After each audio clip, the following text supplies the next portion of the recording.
राम राम दोस्तों और मेरी माताएं बहनें, आशा है कि आप सभी के ऊपर बाबा नीम करोली जी की अपार कृपा होगी। आपके घर परिवार में सभी कुशल मंगल होंगे, यही मैं अर्जी लगाता हूँ मेरे बाबा नीम करोली जी की शरण में। मेरे बाबा नीम करोली जी, मेरे प्रभु श्री राम जी, मेरे हनुमान बजरंग बली जी, गणेश भगवान जी, मेरी आदि पराशक्ति माँ नव दुर्गा, सभी देवों का आह्वान करता हूँ। सभी के आशीर्वाद से मैं आपको ये रामायण सुनाता हूँ। आपके लिए मंगलकारी हो, सभी कष्ट दूर हो, सभी आपके घर परिवार में सुख शांति रहे। जय राम जी की जय, बाबा नीम करोली महाराज जी। दोस्तों और मेरी माताएं बहनें, आज मैं आपको श्रीमद् वाल्मीकि रामायण अरण्य कांड का 75वां सर्ग सुनाता हूँ। श्री राम और लक्ष्मण की बातचीत तथा उन दोनों भाइयों के पंपा सरोवर के तट पर जाना। अपने तेज से प्रकाशित होने वाली सबरी के दिव्य लोक में चले जाने पर भाई लक्ष्मण सहित धर्मात्मा श्री रघुनाथ जी ने उन महात्मा महर्षियों के प्रभाव का चिंतन किया। चिंतन करके वे अपने हित में संलग्न रहने वाले एकाग्रचित्त लक्ष्मण से श्री राम ने इस प्रकार कहा, सौम्य, मैं उन पुण्यात्मा महर्षियों का यह पवित्र आश्रम देख रहा हूँ। यहाँ बहुत सी आश्चर्यजनक बातें हैं। हिरण और बाघ एक दूसरे पर विश्वास रखते हैं। नाना प्रकार के पक्षी इस आश्रम का सेवन करते हैं। लक्ष्मण, यहाँ जो 7 समुद्रों के जल से भरे हुए तीर्थ हैं, उनमें हमने विधि पूर्वक स्नान तथा पितरों का तर्पण किए हैं।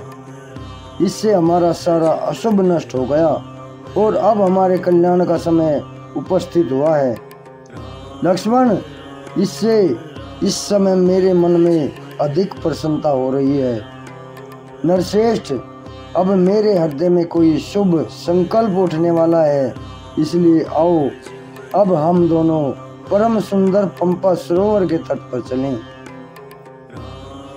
वहां से थोड़ी ही दूर पर वह त्रिशमुख पर्वत शोभा पाता है, जिस पर सूर्य पुत्र धर्मात्मा सुग्रीव निवास करते हैं। बाली के भय से सदा डरे रहने के कारण वे 4 वानरों के साथ उस पर्वत पर रहते हैं।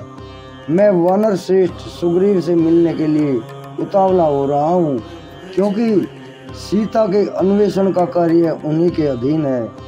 इस प्रकार की बातें कहते हुए वीर श्री राम से सुमित्रा कुमार लक्ष्मण ने यूं कहा, भैया, हम दोनों को शीघ्र ही वहां चलना चाहिए। मेरा मन भी चलने के लिए उतावला हो रहा है। तदनंतर प्रजापालक भगवान श्री राम लक्ष्मण के साथ उस आश्रम से निकलकर सब और फूलों से लदे हुए नाना प्रकार के वृक्षों की शोभा निहारते हुए पंपा सरोवर के तट पर आए। वह विशाल वन टिट्टिबों, मोरों, कठफोड़ुओं, तोतों तथा अन्य बहुत से पक्षियों के कलवरों से गूंज रहा था।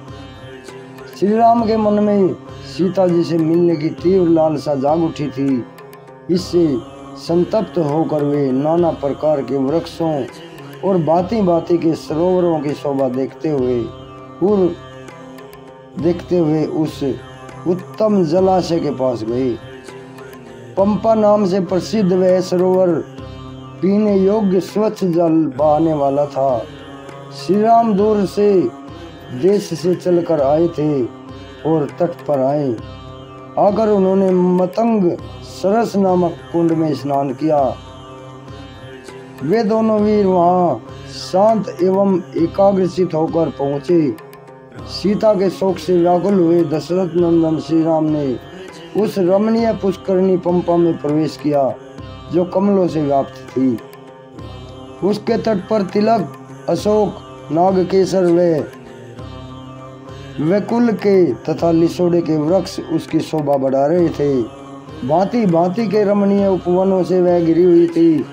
उसका जल कमल पुष्पों से आच्छादित था और स्फटिक मणि के समान स्वच्छ दिखाई देता था।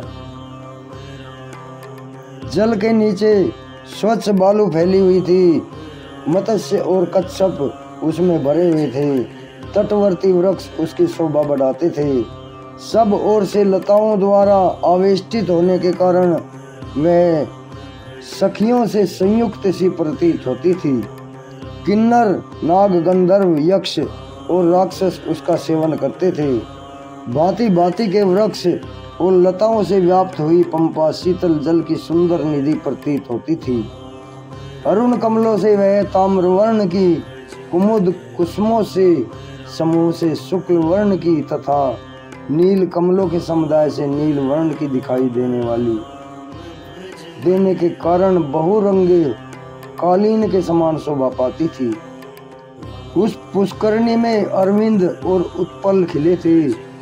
पद्म और सौगंधिक जाति के पुष्प शोभा पाते थे। मोर लगी हुई अमराइयों से वह घिरी हुई थी तथा मयूरों के केकनाद से वहां गूंज रहे थे। सुमित्रा कुमार लक्ष्मण सहित श्री राम ने जब उस मनोहर पंपा को देखा तब उनके हृदय में सीता के वियोग की व्यथा उद्दीप्त हो उठी। अतः वे तेजस्वी दशरथ नंदन श्री राम वहां विलाप करने लगे।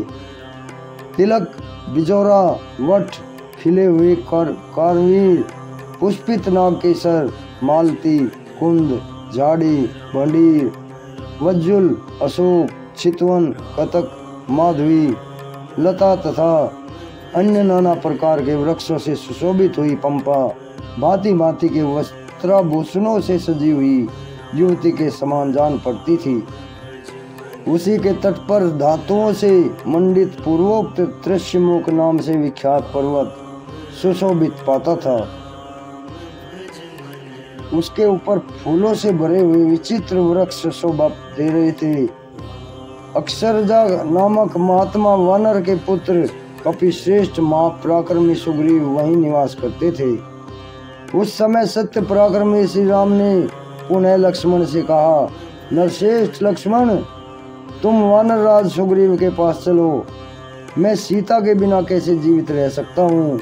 ऐसा कहकर सीता के दर्शन की कामना से पीड़ित हुए तथा उनके प्रति अनन्य अनुराग रखने वाले श्री राम उस महान शोक को प्रकट करते हुए उस मनोरम पुष्करणी पंपा में उतरे। वन की शोभा देखते हुए क्रम से वहां जाकर लक्ष्मण सहित श्री राम ने पंपा को देखा। उसके समीपवर्ती कानन बड़े सुंदर और दर्शनीय थे। अनेक प्रकार के झुंड पक्षी वहां सब ओर भरे हुए थे। भाई सहित रघुनाथ जी ने पंपा के जल में प्रवेश किया। इस प्रकार श्री वाल्मीकि निर्मित आस रामायण आदि काव्य के अरण्य कांड में 75वां सर्ग पूर्ण हुआ। जय श्री राम। दोस्तों और मेरी माताएं बहनें, ये 75वां सर्ग अरण्य कांड का आखिरी सर्ग है। कल से किष्किंधा कांड शुरू हो जाएगा। अगला कांड है ये, 7 कांड है इसमें, और ये बाल कांड, अयोध्या कांड, अरण्य कांड, चौथा कांड है किष्किंधा कांड। अभी आज्ञा लेता हूँ। बाबा नीम करौली जी, हनुमान जी, श्री राम प्रभु आपके ऊपर सदैव कृपा दृष्टि बनाए रखी, यही मेरी प्रार्थना। जय श्री राम।